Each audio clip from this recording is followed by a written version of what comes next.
इन दिनों निरंतर अपने ही जीवन के विकास के बारे में बहुत सारी बातें जान रहे हैं, सीख रहे हैं, समझ रहे हैं।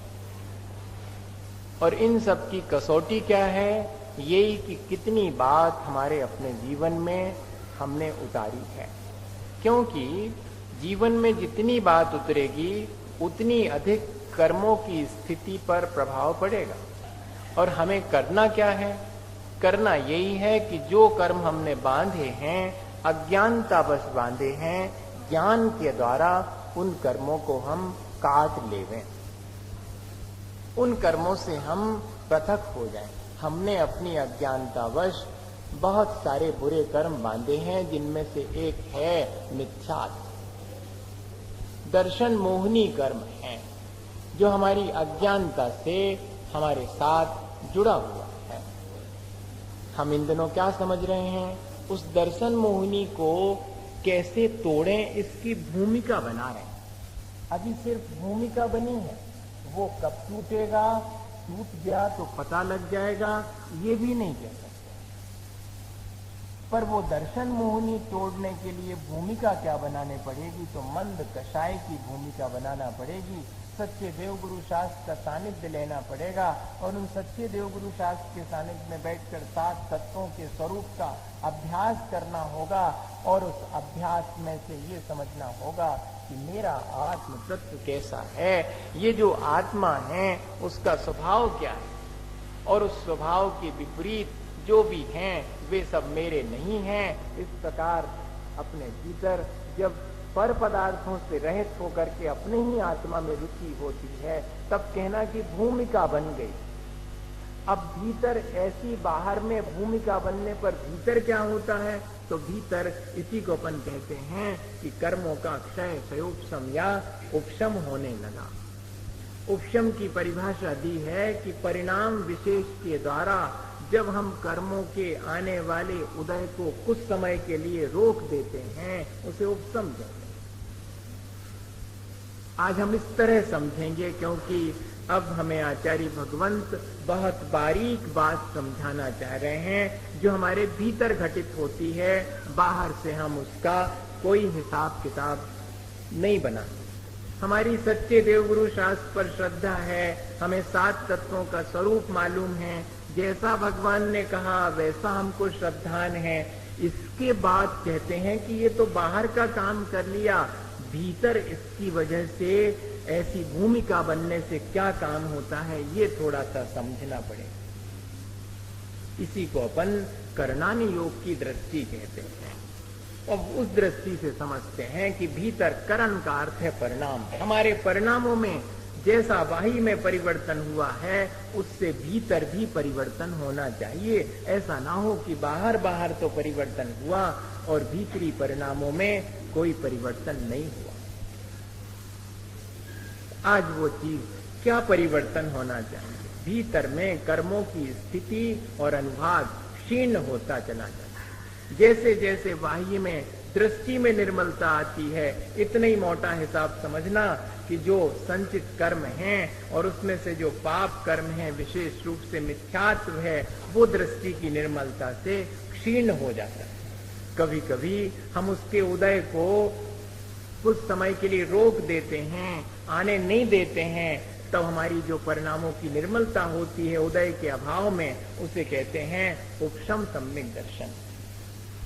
जब हम अपने कर्मों को अपने सत्ता से भी समाप्त कर देते हैं, जो कर्म हमारी निर्मलता में बाधक थे, तो अब हमारे अंदर जब वो कर्म ही नहीं रहे जिनसे हमारी निर्मलता खराब होती थी, विकृति आती थी, हमारी दृष्टि ठीक नहीं रह पाती थी, तब वो कर्म हट गया तो कहते हैं ये क्षायक सम्यक दर्शन है। और अगर क्षय और उपशम दोनों की मिली जुली स्थिति है, गुणों का आंशिक रूप से प्रगटीकरण होना क्षयोपशम कहलाता है। क्षयोपशम की और भी परिभाषाएं हैं भैया, लेकिन अपन के समझने के लिए गोमठ सार जी में बड़ी अच्छी सीधी परिभाषा दी। गुणों का आंशिक रूप से प्रकट होना ये क्षयोपशम कहलाता। अपन नहीं कह देते कि भैया हमारे ज्ञान को क्षयोपशम कम है। कम है अर्थात हमारे जो ज्ञान गुण हैं वो कमती प्रकट है, ढका ज्यादा है, प्रकट कम हुआ है। तो कहते जितने जितने हमारे गुण प्रकट होते जाते उतना उतना वो क्षयोपशम कहलाता है। इस तरह ऐसे ही दर्शन मोहिनी का भी हमारे भीतर क्षयोपशम है या कि उपशम हुआ है। क्षय तो आज के समय में होता ही नहीं है, क्योंकि क्षय के लिए बाह्य कारण चाहिए, किसी केवली शुद्ध केवली का पाद मूल चाहिए, तब जाकर के हमारी परिणामों में इतनी निर्मलता आएगी कि हम अपने ही जो बांधे गए दर्शन मोहिनी या मिथ्यात्व कर्म हैं उसे हमेशा के लिए तोड़ पाएंगे। पर वैसा सानिध्य नहीं है तो क्या करेंगे? सबसे पहले अगर किसी को सम्यक दर्शन होता है तो उपशम सम्यक दर्शन होता है। जो हमारे भीतर कर्म प्रकृतियां पड़ी हैं, वो कर्म प्रकृतियां कुछ समय के लिए उपशांत हो जाती हैं। जैसे कि कीचड़ भरा पानी हो और उसमें फिटकरी डाल दी तो क्या होता? वो कीचड़ जो है पानी में से नीचे बैठ जाता है। अब जब तो पानी कैसा हो गया? ऊपर ऊपर का निर्मल हो गया, लेकिन अभी भीतर तो उसके गंदगी पड़ी है। तो अंतर्मुहूर्त के बाद फिर वो पुनः उदय में आ जाता है। उपशम सम्यक दर्शन के साथ यही है कि अंतर्मुहूर्त को रहता है, उसके बाद पुनः प्रकृति का उदय आ जावे तो सम्यक दर्शन गड़बड़ा सकता है। क्षयोपशम सम्यक दर्शन में ये है कि जैसे कोई बच्चा आया और उसने उस पानी को थोड़ा हिला दिया, तो नीचे थोड़ा जमा भी है और थोड़ी मिट्टी पानी में घुल भी गई। ये ऐसी मिली जुली स्थिति है ये क्षयोपशम की। इसका काल बहुत है। क्षयोपशम सम्यक दर्शन 66 सागर काल तक जो है रह सकता है।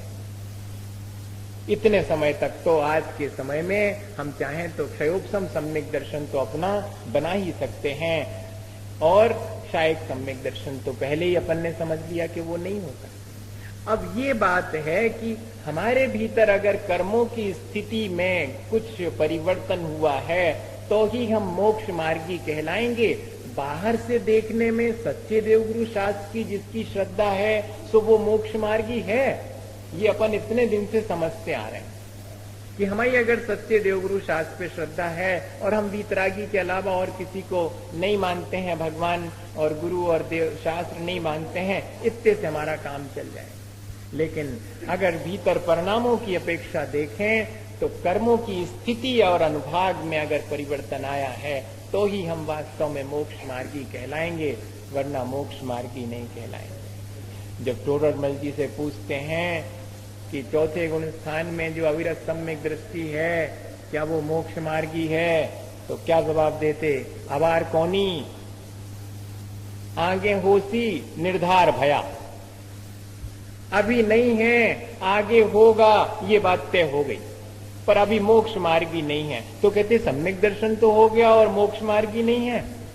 तो कहते सम्यक दर्शन के साथ ज्ञान तो अपने आप हो जाता है, पर आचरण बुद्धि पूर्वक ग्रहण करना पड़ता है। आगे इसी ग्रंथ में जाकर के कहेंगे, जब हम व्रत नियम संयम बुद्धि पूर्वक, अपने आप नहीं हो जात व्रत नियम संयम भैया, सम्यक दर्शन के बाद बुद्धि पूर्वक व्रत नियम संयम जब अंगीकार करते हैं तब मोक्ष मार्गी वास्तव में कहलाएंगे। पर अकेले सम्यक दर्शन हो जाने पर भी मोक्ष मार्ग जहां मान लिया है तो वहां पर आशय यही समझना कि मोक्ष मार्ग अब प्रारंभ होने को है, इसलिए हमने चौथे गुण स्थान में भी मोक्ष मार्ग मान लिया। आज अपन को यही बात यहाँ पर समंतभद्र स्वामी करणाने योग की कसौटी पर कस करके अपने सम्यक दर्शन को देखना, अपनी श्रद्धा को देखना, उसकी बात बताते हैं। बड़ी कहना चाहिए पूरे 150 श्लोकों में सबसे ज्यादा कीमती और सबसे ज्यादा कठिन व्याख्या अगर है तो इस 33वें श्लोक की है। इसमें गड़बड़ होने में ज्यादा देर नहीं होती है। हम सब जो है अपने उपादान की दृष्टि से बहुत कमजोर हैं। ये गाथा हमारे लिए उत्थान में भी निमित्त बन सकती है, और इस गाथा का ठीक अर्थ नहीं लिया तो ये हमारे पतन में भी निमित्त बन सकती है। देखने में अभी तक यही आया है कि ये श्लोक ठीक अर्थ न लिए जाने से पतन का ही कारण बना है। लिए हुए व्रत नियम संयम भी लोगों ने छोड़ दिए हैं, ऐसी व्याख्याएं इसकी होने से। और इतने ही नहीं, जो मुनि मार्ग है उसके प्रति भी लोगों के मन में उतनी श्रद्धा नहीं रही है। इसके ठीक अर्थ न करने की बड़ी सावधानी का काम है भैया। इसमें बहुत अच्छा लगेगा इसका अर्थ सुनते समय, और उस अर्थ में ही अगर अपन फूल गए तो समझ लो कि जहां हैं सो उतर के भी नहीं रहे और नीचे तो गिरे। ये इसका इसलिए हमने पहले उसको बता दिया कि अपन पढ़ने जा रहे हैं, इसके पहले लगेगा कि बहुत अच्छा। हम तो पहले ही सोच रहे थे कि अपन ने जो सब कछु नहीं करो सो अपन अच्छे हैं, हाँ ऐसा लगेगा मन में। और ऐसे तो अपन ने ऐसी व्याख्या भी अपन ने सुनी हुई है कि ऐसे तो पिछी कमंडल इतने ले लिए कि सुमेरु पर्वत के बराबर ढेर लग गया होगा, पर अंतिम ग्रीवकलों की हद पायो अनंत वीरिया पद पे सम्यक ज्ञान न लाधो दुर्लभ निज में मुनि साधो। तो वो दुर्लभ निज में मुनि साधो एक ही व्याख्या नहीं, ऊपर की व्याख्या अच्छे से कर लेते कि मुनि व्रतधार अनंत बार कई वक्त। बस ये कई लाइन में बड़ा मगन हो जाता चित्त कि बहुत अच्छा रहो, अपन नहीं बन जाते तो जा लाइन अपने पे लागू हो जाती कि मुनि व्रतधार अनंत बार गई वक्त उपजायो।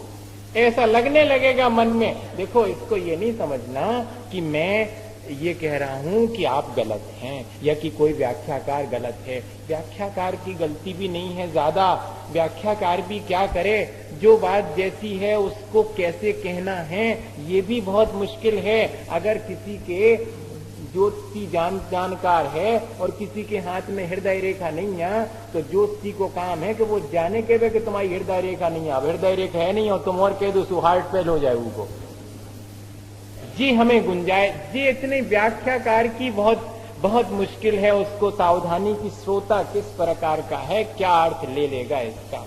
तो ऐसा सुनकर के लगता है कि अच्छो भाव के मुनि नहीं बने, जबकि लगना ये चाहिए कि देखो मुनि बनने के बाद भी और अगर हमने अपने परिणाम नहीं संभाले तो देखो क्या स्थिति बनती। और अपन तो गृहस्थ हैं, अपन का अपने परिणाम संभार पे हैं, मुनि महाराज नहीं संभार पाए तो अपन कैसे संभार पे।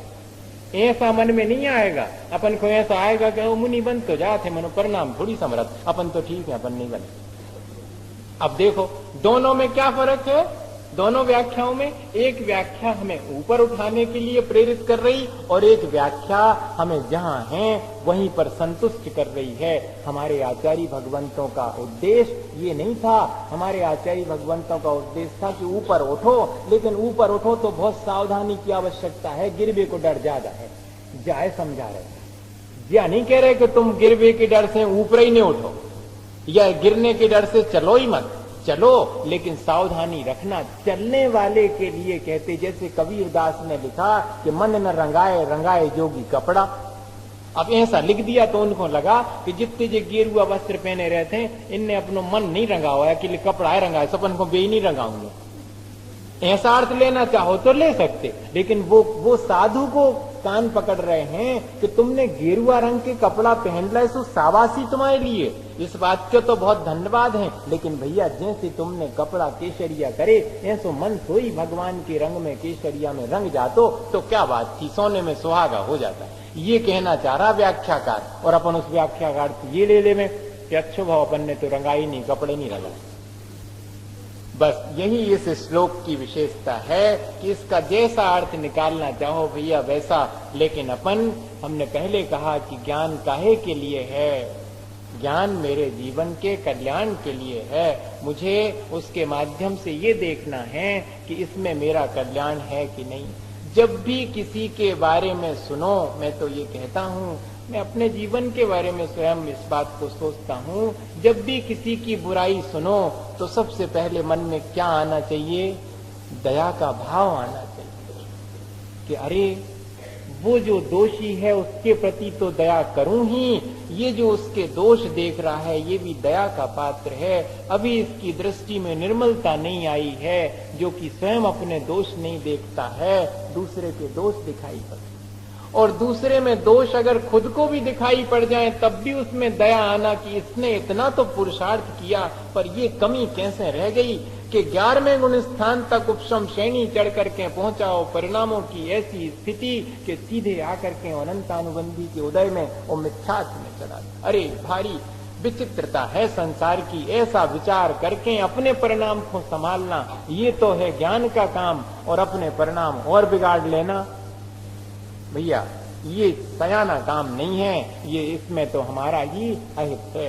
वही इस गाथा में भी, इस श्लोक में भी अपने को सावधानी रखनी पड़ते हैं। आप सोच रहे होंगे कि ऐसा कैसा है कि इतनी बात पहले से बतानी पड़ी, ऐसा है श्लोक। देखो अभी आएगा मजा आपको। आज तो आप ही का है राज इस श्लोक में तो पूरा। अपन तो जो है थोड़े एक ही हैं, थोड़े ऊंचे जरूर बैठे हैं, मगर इस कसौटी पर अगर कसेंगे तो हो सकता है कि हम भी खड़े ना उतरें, और हो सकता है एक सामान्य व्यक्ति भी खरा उतर जाए।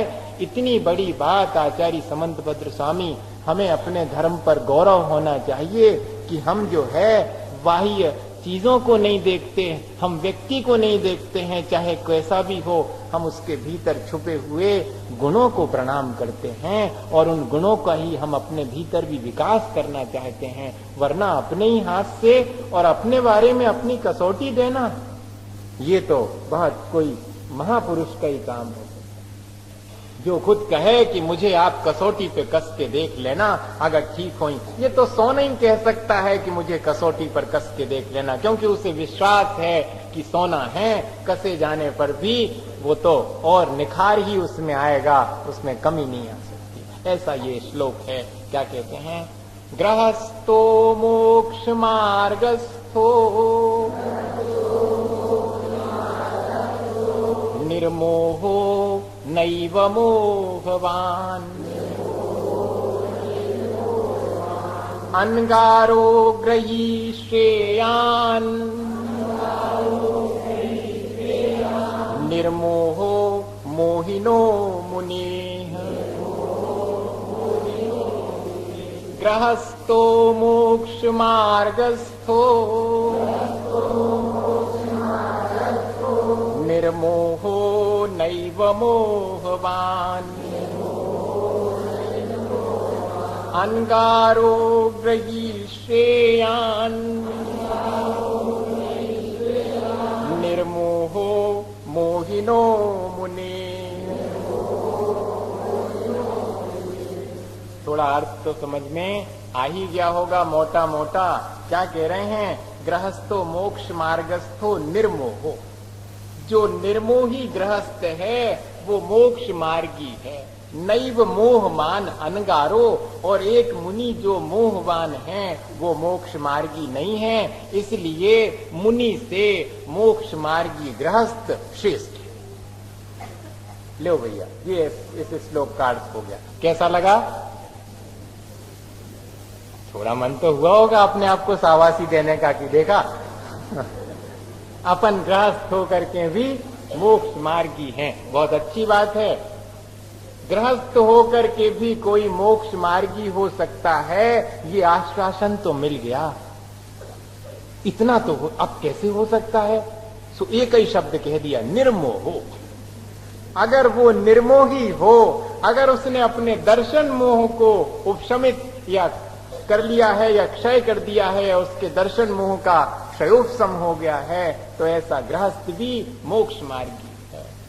कितनी बड़ी बात जो है, एक गृहस्थ के जीवन में भी मोक्ष मार्ग आ सकता है, उसके लिए समंतभद्र आचार्य ने कहा। और कहते आगे कि नैव मोहवान अनगारो।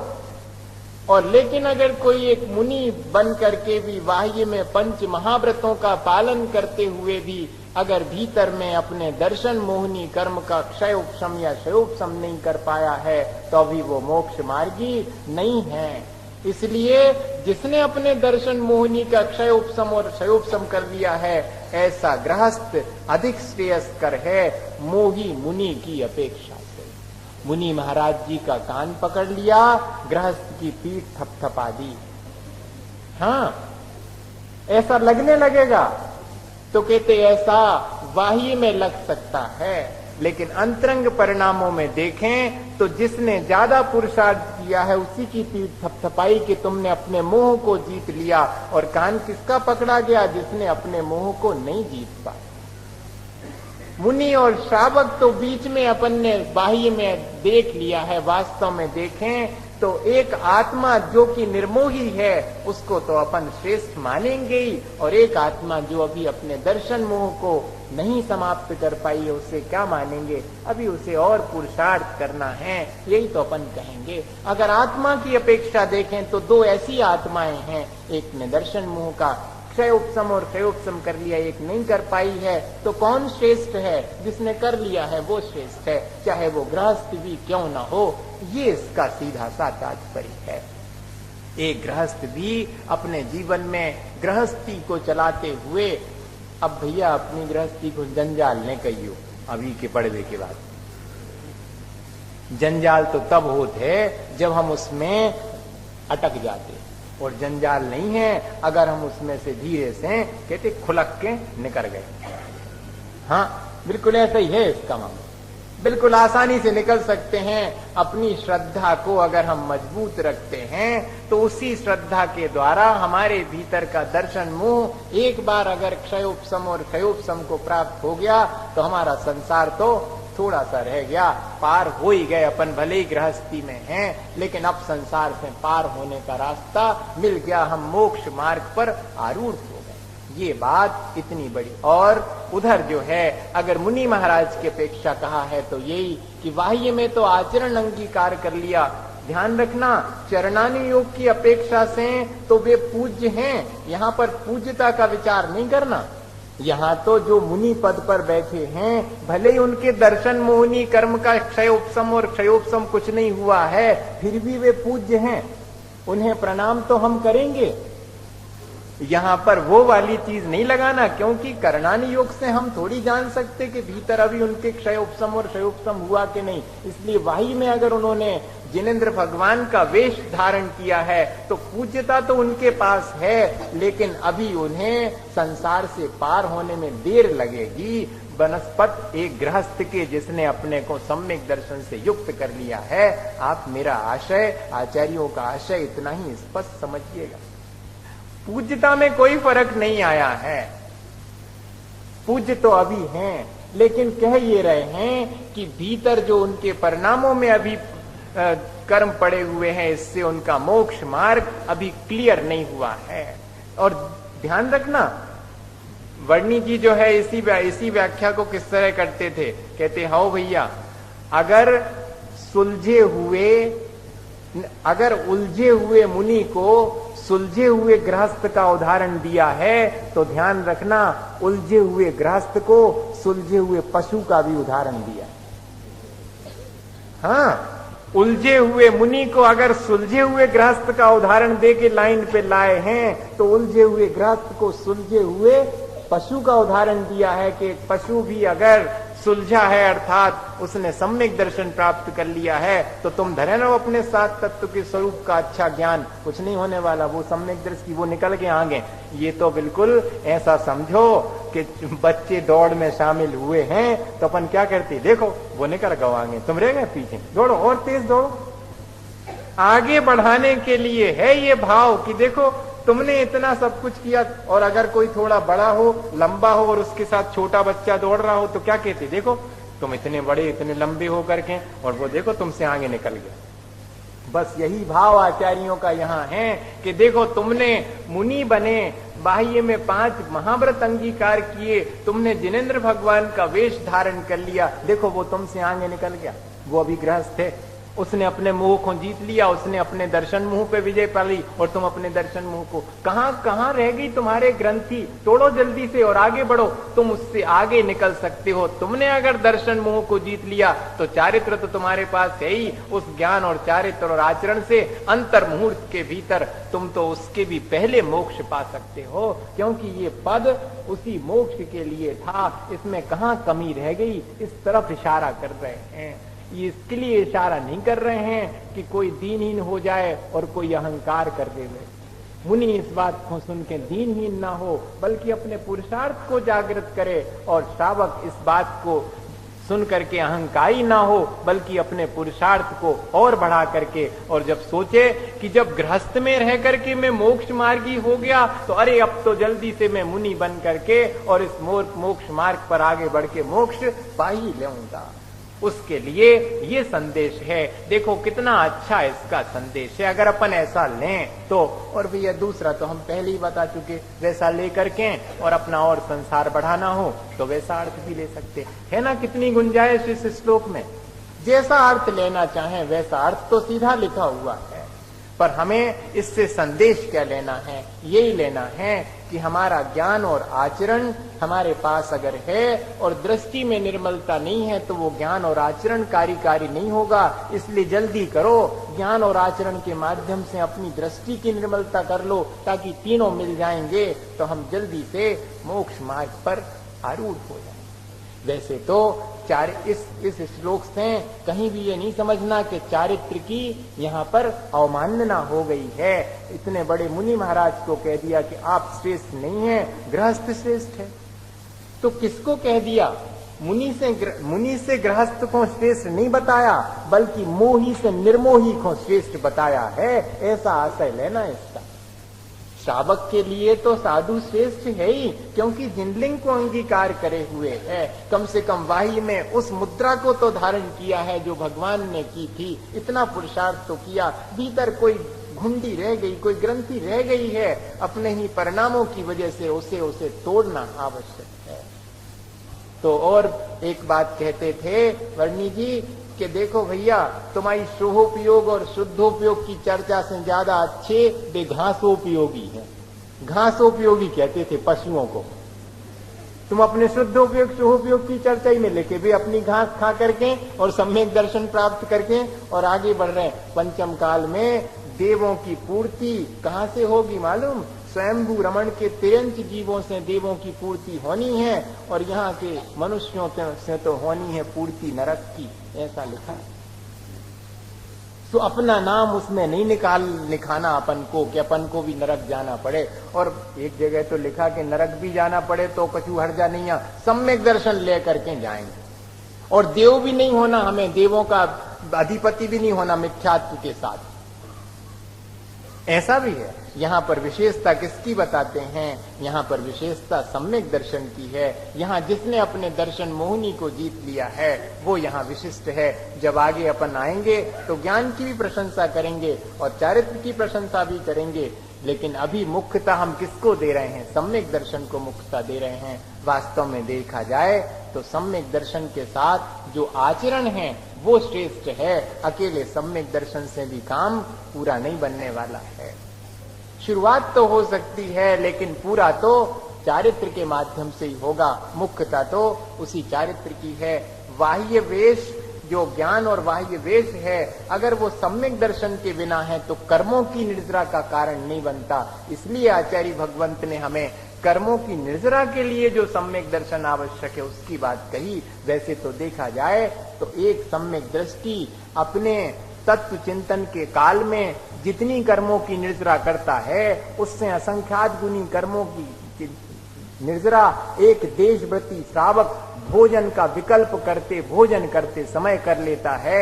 और एक देशव्रती श्रावक सामायिक के समय पर तत्व चिंतन में जितनी कर्मों की निर्जरा करता, उससे असंख्यात गुनी कर्मों की निर्जरा एक मुनि महाराज भोजन करते समय, आहार लेते समय कर लेते हैं। सो तो कर्मों की निर्जरा की व्यवस्था यही जो है मोक्ष मार्ग प्रकाशक में टोडरमल जी ने लिखी।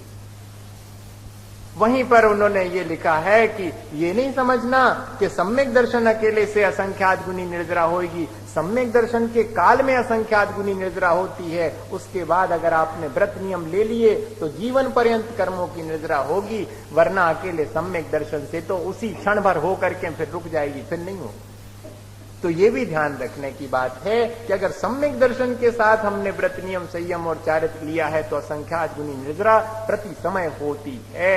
ये उसी निर्जरा की मुख्यता को कह रहे हैं कि एक गृहस्थ ने थोड़े से व्रत नियम लेकर के अल्प ज्ञान है और अल्प तपस्या है, लेकिन सच्ची श्रद्धा के साथ कर रहा है, तो उसका वो अल्प तप और अल्प ज्ञान भी मोक्ष मार्ग में सहायक है। और किसी का 11 अंग और 9 पूर्व का ज्ञान भी क्यों ना हो, और किसी ने बाह्य में 5 महाव्रतों को अंगीकार भी क्यों ना कर लिया हो, लेकिन भीतर अगर दृष्टि में निर्मलता नहीं आई है, सच्ची श्रद्धा नहीं है, तो वो उसका बहुत ज्ञान और बहुत तप भी कर्मों की निर्जरा का कारण नहीं है, और कर्मों की निर्जरा नहीं होगी तो मोक्ष भी नहीं होगा। ये बात अपने को यहाँ पर समझने की है। पूज्यता और अपूज्यता की दृष्टि नहीं है, पूज्य तो वही है जो कि बाह्य में भी अगर उसने व्रत नियम संयम अंगीकार किए हैं तो व्रतों की ही पूज्यता है। ज्ञान भी उतना पूज्य नहीं है भैया, अगर देखा जाए तो। आपने कभी वो घटना नहीं सुनी होगी, मैंने हो सकता पहले सुनाई हो। एक पुरोहित जी थे, बड़े ज्ञानवान थे, राजा के दरबार में उनका बड़ा सम्मान था, और राजा भी उठ करके खड़े हो जाते थे जब पुरोहित जी आते थे। तो एक दिन पुरोहित जी के मन में आया कि मेरा सम्मान जो है मेरे आचरण की वजह से होता, मैं रख ली, और ऐसे रखी कि खजांची देख भी लेवे, चोरी भी करी तो दिखा करके रख ली। खजांची ने सोचा कि शायद इन्हीं की गिर गई होगी, पुरोहित जी हैं, थोड़ी ऐसे उठा सकते हैं, और कुछ नहीं कहा। दूसरे दिन फिर जब यही चीज हुई कि फिर एक मोहर उठा के रख ली, तो अब उसका माथा ठनका कि बात क्या है, कुछ गड़बड़ तो नहीं है। फिर भी कोई बात नहीं, इतने बड़े पुरोहित जी हैं, एकदम कैसे इनके ऊपर दोष लगा दें। तो तीसरे दिन जब उठाई तो फिर उससे रहा नहीं गया। पुरोहित जी से तो कुछ नहीं कहा, पर अकेले में जाके राजा से कहा कि लगता है पुरोहित जी की नियत अब डोल गई है, एक मोहर रोज दक्षिणा में मिलती है और 3 दिन से एक और उठा करके ले जाने लगे हैं। अब तो बस चौथे दिन पुरोहित जी जैसे ही दरबार में आए तो न तो कोई दरबारी उठा और न राजा उठे। पुरोहित जी आए और सबके बीच से निकल गए, नहीं तो पूरी सभा उठ के खड़ी हो जाती थी। कोई नहीं उठा, राजा की आज्ञा थी, आज कोई नहीं उठेगा उनके सम्मान के लिए। और जब पहुंचे समझ तो गए भीतर भीतर, क्या चाह ही वो रहे थे कि बात पहुंचे वहां तक, और पहुंच गई। और जब राजा नहीं उठे और सिर्फ इशारा कर दिया कि बैठिए पुरोहित जी, आज एक बहुत बड़ा केस है, उसको सुलझाना है आपको, तो बिठाल दिया और कहा पुरोहित जी, अगर कोई ऊंचे पद पर हो और अगर वो कोई पाप कार्य करे तो उसका क्या फल, उसके लिए क्या अपराध का दंड है। तो कहते कोई भी हो, ऊंचे पद पर हो चाहे किसी की पद पर भी हो, अगर उसने अपराध किया है तो उसको सजा मिलनी चाहिए। तो कहते तो चोरी के अपराध की क्या सजा, कहते उसके दोनों हाथ अलग कर देना चाहिए जिन हाथों से उसने चुराया। अरे इतनी बड़ी सजा, अगर स्वयं पुरोहित जी हो तो? अब राजा साहब ने स्पष्ट कह दिया कि अगर पुरोहित जी हो अगर तो कहें, तो पुरोहित जी तो पहले ही से तैयार थे। बोले कि पुरोहित जी भी क्यों ना हो, उनके भी हाथ निकाल देना चाहिए अगर उन्होंने चोरी का अपराध किया है तो बोले पुरोहित जी इतनी तो आप बात कह रहे हैं और आप ही अपनी बात कहिए ना कि 3 दिन से मोहर उठा रहे हैं। कह ले हाँ महाराज, वो तो मैं परीक्षा कर रहा था। कैसी परीक्षा कर रहे थे? यही परीक्षा कर रहा था, मेरे मन में आया कि ज्ञान मेरा पूज्य है या कि मेरा आचरण पूज्य है, तो ज्ञान तो मेरा आज भी ज्यों का त्यों है। 3 दिन में कोई मेरे ज्ञान में परिवर्तन नहीं हुआ, मैं आज भी उतने ही ज्ञानवान हूं, लेकिन थोड़ा सा मेरा आचरण गड़बड़ा गया है, इसलिए आज कोई भी खड़ा नहीं हुआ, आप भी मुझे सम्मान नहीं दे रहे। अब मुझे समझ में आ गया कि मेरे ज्ञान का सम्मान नहीं था, मेरे आचरण की निर्मलता का यहाँ पर सम्मान था, मेरे दृष्टि का यहाँ सम्मान था कि मेरी दृष्टि गड़बड़ नहीं है, मेरा आचरण पवित्र है। इसी चीज का सम्मान था, ज्ञान का सम्मान। यही बात यहाँ कही है कि थोड़ा सा भी ज्ञान हो, थोड़ा सा भी आचरण की पवित्रता हो तो वो ज्यादा कार्यकारी है, क्योंकि उसके साथ श्रद्धा है, उसके साथ दृष्टि की निर्मलता है, अपने आत्म कल्याण की फिक्र है, जिसके लिए वो व्यक्ति थोड़ा भी त्याग तपस्या कर दे तो कार्यकारी है। और जिसको अपने आत्म कल्याण की फिक्र नहीं, सद्दहदी पत्तयदी रोचेदी पुनो विफासेदी धम्मम भोग निमित्तम नदुसो कम्मख्य निगत्तम। यही बात कुंद कुंद स्वामी ने समय सार जी में लिखी हुई है। इसकी भी व्याख्या ऐसे ही अपन कर लें कि कोई व्यक्ति है जो श्रद्धा करता है, जो ज्ञानवान भी है, आचरणवान भी है, सद्दहदी पत्तयदी रोचेदी पुणे भी फासेदी, जिसने अपने उस आत्म तत्व को स्पर्श करने का प्रयास भी किया है, लेकिन काय के लिए? कहते सम्यक दर्शन ज्ञान चारित्र के बिना, मात्र ज्ञान दर्शन और चारित्र को जिसने अंगीकार किया है, धम्मम भोग निमित्तम नदुसो कम्मख्य निमित्तम। अगर दृष्टि में कर्मों के क्षय के लिए ये आचरण अंगीकार नहीं किया है, मात्र भोगों के प्राप्ति के लिए किया है, तो फिर वो आचरण और वो ज्ञान वो कोई भी काम का नहीं है। ये बात यहाँ पर समझने की है। हमारी दृष्टि अगर ये है कि मैं ज्ञानवान होऊंगा, मैं चारित्रवान होऊंगा, मैं सच्ची श्रद्धा भगवान के ऊपर श्रद्धा रखूंगा, तो मैं रोज मंदिर आऊंगा तो मुझे अच्छा स्वर्ग का सुख मिलेगा, अगर ये धारणा है तो अभी आपकी सच्चे देवगुरु शास्त्र पर श्रद्धा ठीक नहीं है, आपका अभिप्राय ठीक नहीं है। अभिप्राय तब ठीक होगा जबकि हम इन तीनों के माध्यम से अपने कर्मों की निर्जरा करना चाहें, और कर्मों की निर्जरा तो होती है दृष्टि की निर्मलता आने पर। ये बात जो है यहाँ पर बहुत स्पष्ट अपन को समझनी चाहिए। और इस गाथा का अर्थ ऐसा ही एक और मेरा मन था कि श्लोक पढ़ लिया जाए, लेकिन नहीं, अब जो है अपना समय पूरा हो गया। क्या समझा अपन ने इस श्लोक से? यही समझा कि अगर हमारे भीतर दृष्टि की निर्मलता है, अगर हमारी श्रद्धा के माध्यम से हमने अपने कर्मों को क्षय कर लिया है या उपशमित कर लिया है या उनका क्षयोपशम कर लिया है, सम्यक दर्शन प्राप्त कर लिया है, तो हमारा मोक्ष मार्ग शुरू हो गया। और अगर हमने अपनी श्रद्धा को निर्मल नहीं बनाया है तो हम कितना भी बाह्य में आचरण करते रहें, फिर भी वो आचरण हमारे कर्मों की निर्जरा में सहयोगी नहीं है। और हमको कर्मों की निर्जरा तो जरूर से करनी है। इसलिए अब हमने जो ज्ञान के और आचरण अपना जीवन में अंगीकार किया है, उसके साथ अपने अभिप्राय को भी हम निर्मल बनाएंगे। इसी भावना के साथ बोलिए आचार्य गुरुवर विद्यासागर।